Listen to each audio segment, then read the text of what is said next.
सबके लिए अपने अपने सर ने जैसे बताया पीक पे ही रहता है। अगर मैं डायरेक्टली पॉइंट पे आऊँ, हमारा जो एसबीआई पीओ लेवल का मेंस का जो एग्जाम था 2017 बैच का, अब मैं बोलूँ तो आज तक का टफेस्ट है। उसके बाद का तो मुझे मालूम नहीं कैसा रहा है मेंस, बट जस्ट देखना, मेमोरी बेस्ड पेपर उसके मिल जाएंगे, सर भी अवेलेबल करा देंगे आपको, इंटरनेट पे भी मिलेंगे। पीओ मेंस जो 2017 का हुआ है एसबीआई का, उसका क्वेश्चन पेपर सॉल्व करना या उसके जस्ट क्वेश्चन देखना किस लेवल के हैं, तो आपको अंदाजा आ जाएगा कि लेवल क्या चल रही है।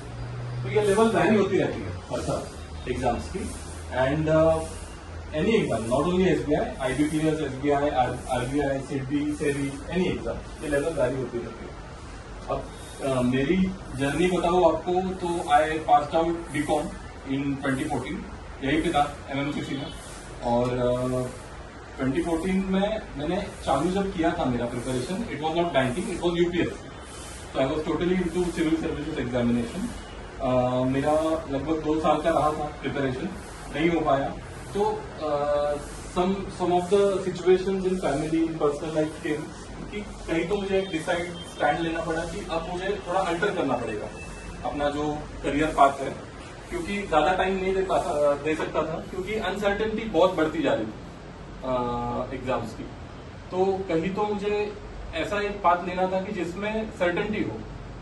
Banking is one of the careers in India कि थ्रू आउट द ईयर इतने सारे इतने अलग अलग टाइप के, आईबीपीएस हो, एसबीआई हो, आरआरबी हो, ऑप्शंस आते रहते हैं कि पूरा 1 साल वेट नहीं करना पड़ता है, जो फॉर एग्जांपल यूपीएससी में करना पड़ता है।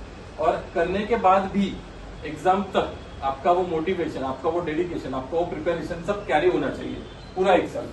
तो वो कर पाना बहुत बड़ा टास्क रहता है। बच्चे तो अभी 2-3 महीने करके भी उनकी थकान चालू हो जाती है कि भाई नहीं हो पाएगा हमसे।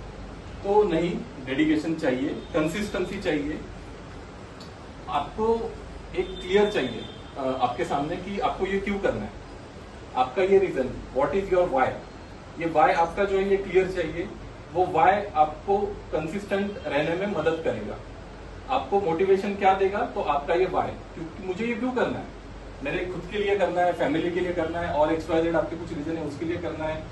अभी जो मेरी एट प्रेजेंट पोजीशन है खुद की, जो भी पर्सनल है, अभी मैं स्ट्रगल कर रहा हूँ दर बदर, मतलब ये एग्जाम दे रहा हूँ, वो एग्जाम दे रहा हूँ, यहाँ पे थोड़े मार्क्स से जा रहा है, वहां पे थोड़े मार्क्स से जा रहा है, इसका लेवल इतना हाई जा रहा है कि मैं वहां तक पहुंच नहीं पा रहा हूँ।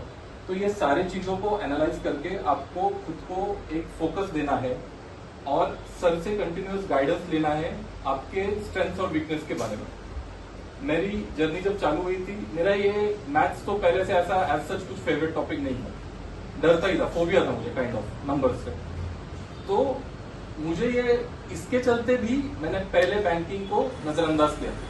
बैंकिंग ऑप्शन पहले भी था मेरे सामने, तभी इतना ज्यादा जितना मतलब यूपीएससी का रहता है उतना बैंकिंग को फोकस में नहीं था जितना आज है। बट इसीलिए भी उसको मैंने थोड़ा साइड लाइन कर दिया और कंटिन्यूअसली यूपीएससी पे फोकस करता रहा 2-3 साल करियर में। बट और उसमें एक सबसे बड़ा मेरा फैक्टर था डर का, दैट इज रिगार्डिंग नंबर्स, कि बैंक में कौन है, कितने नंबर्स है, फलाना है, टाइम एंड स्पीड है, टाइम एंड डिस्टेंस है, टाइम एंड वर्क है, जो मुझे लगते थे डिफिकल्ट टॉपिक्स, मैं उसकी बात कर। तो ये कैसे कर पाऊंगा, ये मेरे से नहीं हो पाएगा।